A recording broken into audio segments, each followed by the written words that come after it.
And I told y'all yesterday about that racist Confederate memorial that's on the state grounds of the Texas Capitol. Well, when I was leaving today, on the other side, there's a memorial regarding Texas African American history.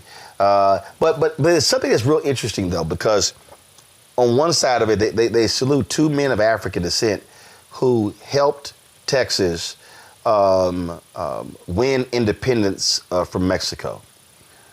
And y'all gonna hear me talk about it, because in the placard, it also shows how they were free black men, but then they had severe limits on them operating. Well, hell, it sounded like they were in prison. So I want y'all to see this, because I need you to understand this is why history is so important. This is why factual statues and memorials are so important, because if you don't, and let me just say this real quick, and I mentioned this yesterday. And I'm gonna try to be as, well, I can't even do that. So y'all people who don't want me to cuss, I'm gonna let y'all just turn it down for 10 seconds. Cause I got no other way to say this, because it actually ticks me off. So if y'all don't hear me cuss, I want y'all to turn TV down. 5, 4, 3, 2, 1. I am sick of these fucking idiots who say when a black statue is raised, it's performative. Or they say it's symbolic. I'm sick of you assholes. Why? Because we have been subjugated to racist statues and memorials in history. When I landed in the Austin airport, I go to baggage claim, look to my right. Do you know why I look to my right? I didn't take a photo this time because I always do, but there's a statue of the late Congresswoman Barbara Jordan in the Austin airport. When I go through Atlanta, I always see that placard, that plaque of Mayor Maynard Jackson. When I go through one of the terminals, I think it's Terminal E in Houston, there's a bust of Congressman Mickey Leland. When I travel, I always stop. When I go through Washington, D.C.'s train station, I always stop and pay respects to that statue of labor leader A. Philip Randolph. I'm always, no matter where I go, I do that because these are monuments to our people, our history. And what we have to understand is that, and while you're going to see this video in a second, while I was standing there, a little white girl came up with her family. There was a Latino girl with would look like to be her grandparents, and he and I had a conversation about the races. He was telling me about how the Texas Rangers basically stole his grandfather's land, made them get off the property and leave. Black people have that history as well. So he and I were having this conversation about this memorial. This is why this stuff is so important, why we must erect these statues and memorials, because these people, what we have right now, and it's all tied together by stripping these pages and getting rid of these stories and these monuments. They want the framing to be one of whiteness. They want to say, no, we're not going to talk about, the first female combat pilot, because we don't want women to know about that historic woman. It was a white woman. They don't want that. So these people, they want a world.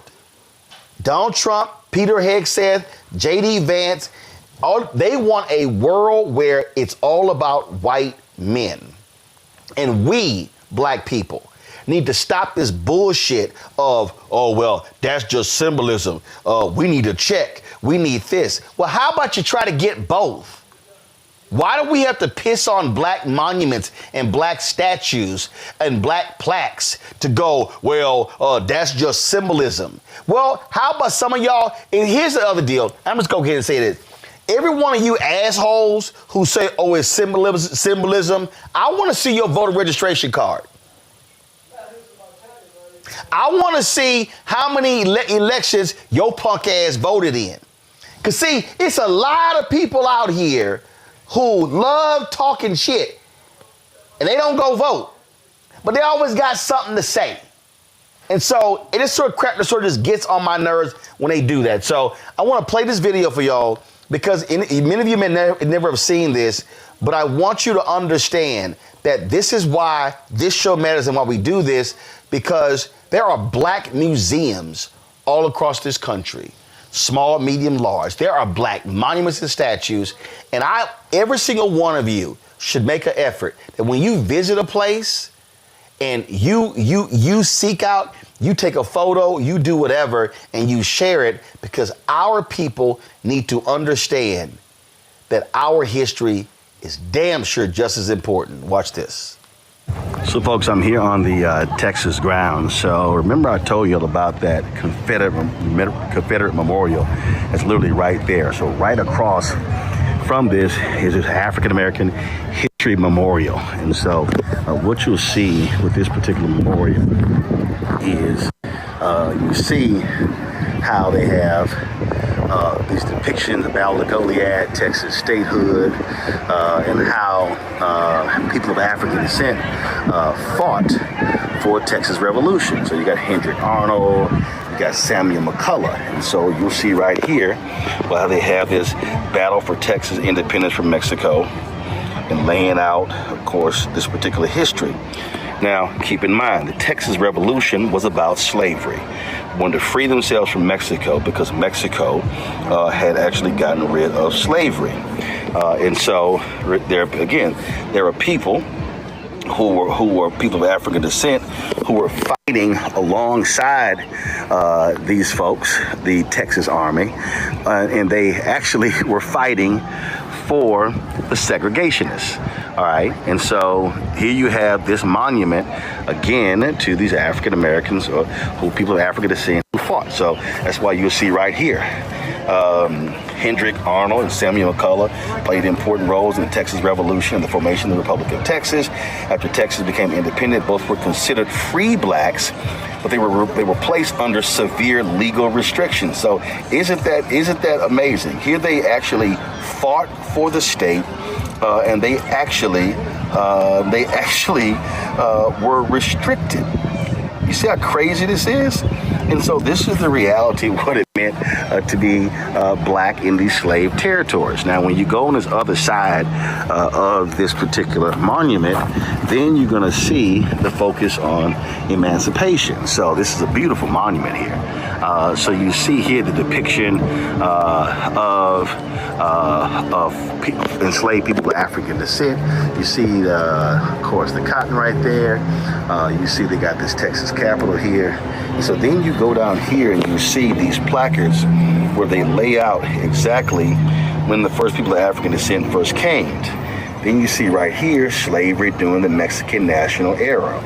And so this monument actually details that particular history. So I'm going to give you a wider view of this. And so when you look at this amazing monument and what it looks like, and so what they've done up here, so zoom in here, so you see they have this black woman holding the Emancipation Proclamation. Give you a better view of her. So you see that in her hand. And so then, of course, when you come down here, you see all of these different images right here as well. Now, when we go back down here, I told you we had slavery during, well, first of all, go back over here. We had slavery during the Mexican national era. And so this details slavery. Then it details, again, more slavery during the Republic and early statehood of Texas. Then over here, it details the Civil War, emancipation, and Juneteenth. All the information right here. And then it has Reconstruction and the post-slavery experience. Okay, right here. And then we have post-Reconstruction challenges and achievements. So, got all this right here. And then you have major achievements of African Americans or people of African descent here in Texas. So you see they got all different people: Bessie Coleman, Doris Story Miller, Barbara Jordan, Mickey Leland. They got all of this. And so this monument was fought for the folks here to erect in order to set the record straight when it came to Texas history. And because again, and it sits right across from that memorial over there to those white domestic terrorists who kept these folks over here, who wanted to keep people enslaved. So just understand what Texas independence was all about. Texas independence, okay, right there, that Texas Capitol, 14 feet higher than the U.S. Capitol. Texas independence was all about maintaining the institution of slavery. Man, it must be something political sense to be a person of African descent who fought for Texas's independence when the goal of Texas getting its independence was because they wanted to keep slavery. This is the problem with taking civics out of education, away out of the classrooms. Thank you for showing that. It almost made me cry. This is not the only story that we hear. We fight so hard for independence. I can go back even here in North Carolina, what we did. It's important for us to understand and know our history, because if we don't, like what's going on right now, we go along with people who want to repeat the ugly part of our history.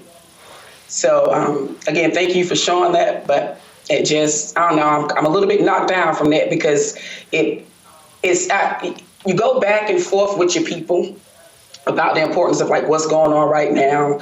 You know, they don't want to bring up the part how Trump is literally just gutting our civil rights, our voting rights. They don't know that. But if you bring up something about money, they know about that. And the fact that a white racist ass man can throw money at us, at our people, and get their attention instead of what's going, like the negative part, like that's, okay, we're going to give you some money, but at the same time, we're taking your rights away. What the hell is $1,200? What the hell? I mean, it is a lot to some people, but that shit doesn't last. Your freedom, your civil rights, women's rights, that is worth more than anything. So, you know, that's what happens when they take civics out of education. Well, Nola, at the end of the day, this is on us, and this is where we are going to have to make sure that we're telling the story, our kids understand it, their kids understand it, because their desire is for this generation, the next one, and all in the future, not to truly know, as Paul Harvey always said, now the rest of the story. Mm-hmm. Listen, you know, this is something that I think a great deal about. And, you know, I would go as far as to say that as Americans, we don't appreciate history, right? And what the MAGAs are doing, they are mythicizing. They are making up stuff about their greatness, right? I mean, that's what drives white supremacy. It's this made up myth. And so when I think about that, I think about, okay, what's going to get younger Black folks interested in this history? You know, is it to tell these kind of stories about, you know, the people that fought for their freedoms, you know, to preach at them, right? To kind of talk at them, more than trying to figure out how to make this a vibe, essentially. You know, like I think that this is an opportunity for some level of a new Black Renaissance to emerge, where it's more inclusive, where we include all the things, you know, not just the highbrow Black things. But I definitely do think that this is an opportunity to figure out how to engage with the generations of Black folks that we have lost. You know, they're just not interested in these things. I can still recite Langston Hughes poems that I was reciting in the 5th grade. but that's just not the world that we live in. So how do we meet this moment? How do we talk about Black history as it sits inside of American history, as it is the foundation of American history? How do we talk about it beyond preaching? How do we talk about it beyond chastising? That's what we need to figure out. And I gotta go. It is about educating, Reese, pure and simple. It's about educating, pure and simple, Reese. Oh, absolutely. To your original point, this isn't a zero-sum game. Sometimes we get caught up in that, or people who want to say, we don't need symbolism, we need action. Republicans leave no stone unturned. We started off the show talking about the dismantling of the Department of Education. People should go to project2025.observer. It shows that there are over 30 agencies in which Project 2025 has objectives.